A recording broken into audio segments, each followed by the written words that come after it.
brain is the most powerful weapon in the world. Once you put away your phones and your computers and all that we have nowadays, yeah, that's great. We're up to date.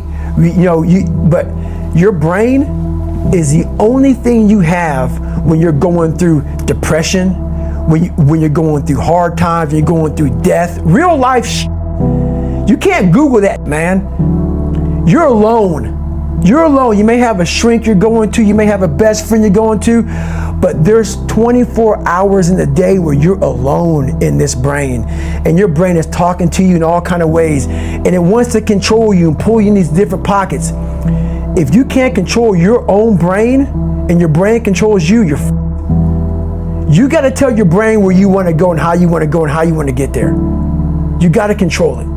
If not, it's over. What existed for me was, okay, man, how am I gonna make this work? And all I knew back then was hard work. The only way anything gets accomplished. That's all I heard back in those days. You gotta work hard. You gotta work hard. I'm not getting I can't get this paragraph. I can't remember what the is in this paragraph to pass this test to get in the military. Read it again. Still not getting it. Read it again. But if you're not getting it, write it out. And that's how I started learning. Okay, well, I gotta write out everything I do. And then write it out again, and write it out again. And guess what happened? I got it. I got it. I can't swim, I'm negative buoyant. Go back again. I can't swim, go back again. Go back again, go back again. I got it. I realized if I keep going back and going back and going back until the just becomes, your mind will say, okay, we're gonna figure it out, because he is not going to stop.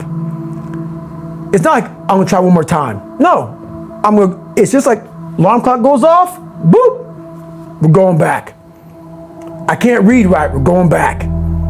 I gave myself no way out, and my mind realized that. They said, okay, we're gonna adapt and overcome now.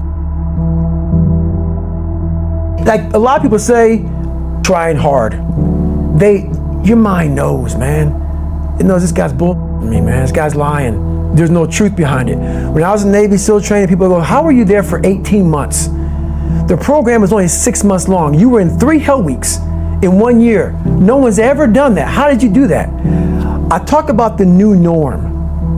When I lived in a $7 a month place when I was growing up for a short period of time, I loved it. I didn't know any different. That was my norm.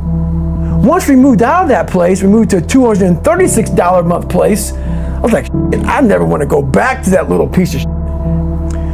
But if you go back to that $7 a month place and you realize this is where I live, this is all I got, your mind says, roger that, this is home. So when I was going through Navy SEAL training for 18 months and going back through all the hard parts over and over again, I told myself after the first time, I knew it was gonna be a long journey there. My body was breaking down. It was just how it was going on. I said, you know what, this is my new norm. So my mind said, it's like going to work.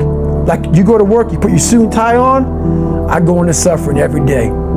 Every day, suffering, being broken, duct taping my feet up, stress fractures, shin splints, being broken. This is my new norm. And your mind says, if we're not broken, this ain't normal.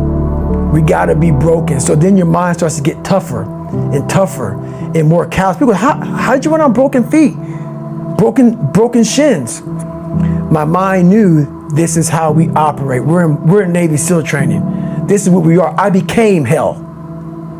And that became my new norm. I gave myself no way out.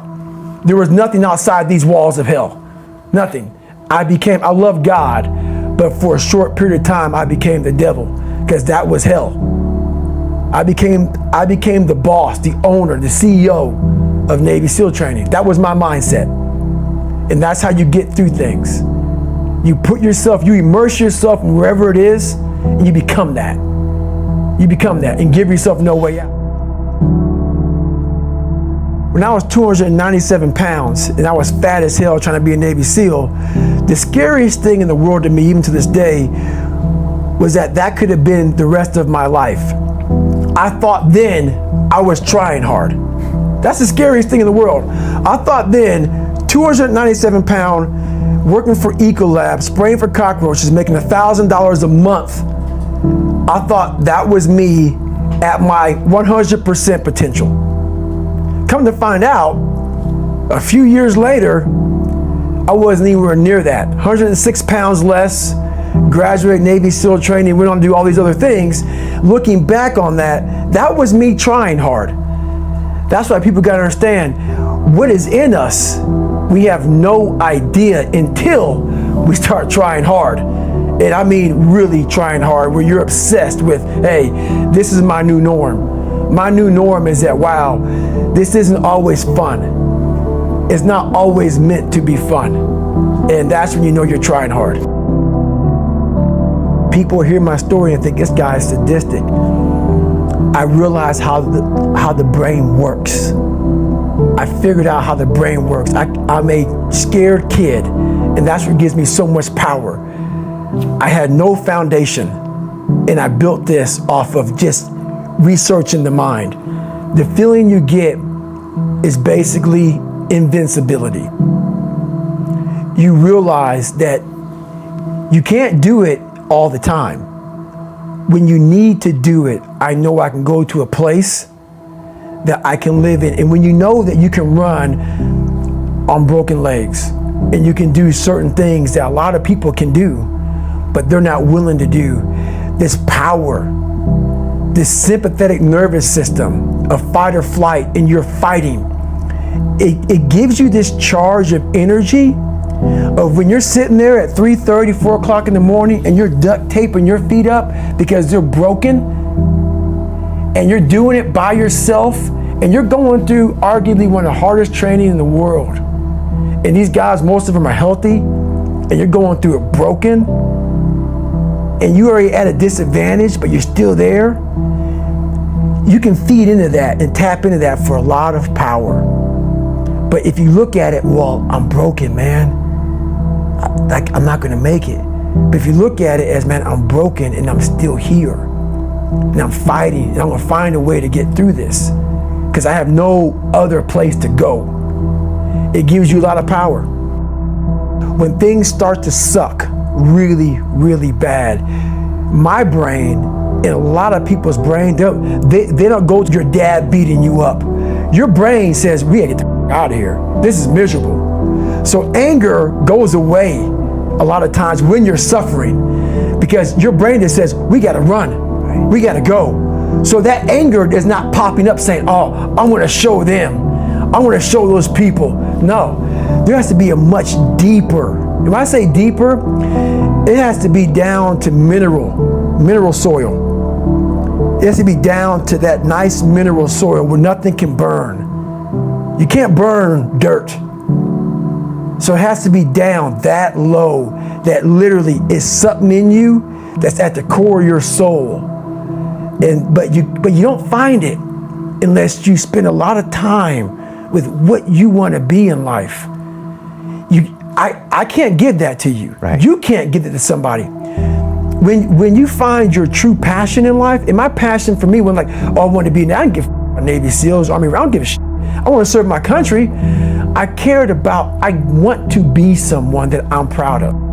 I want to look at myself in the mirror because I was so disappointed. That accountability mirror I talk about, I was so disappointed in what I saw every day. I wanted everybody to love David Goggins. And a lot of people did. I didn't love myself. But I knew a lot of us want to find peace first. So people say, man, you always talk about this suffering and pain and shit. I'm at peace right now because I went through that. Right? You don't find peace first. If you do, Merry Christmas. More power to you. More power to you. I found peace on the opposite end of finding myself. And no one really finds themselves without going through trials, tribulations, suffering, accountability. And accountability is suffering. Being accountable every day for doing right for yourself, for the people next to you, it's miserable. It's hard. So, even the smallest details.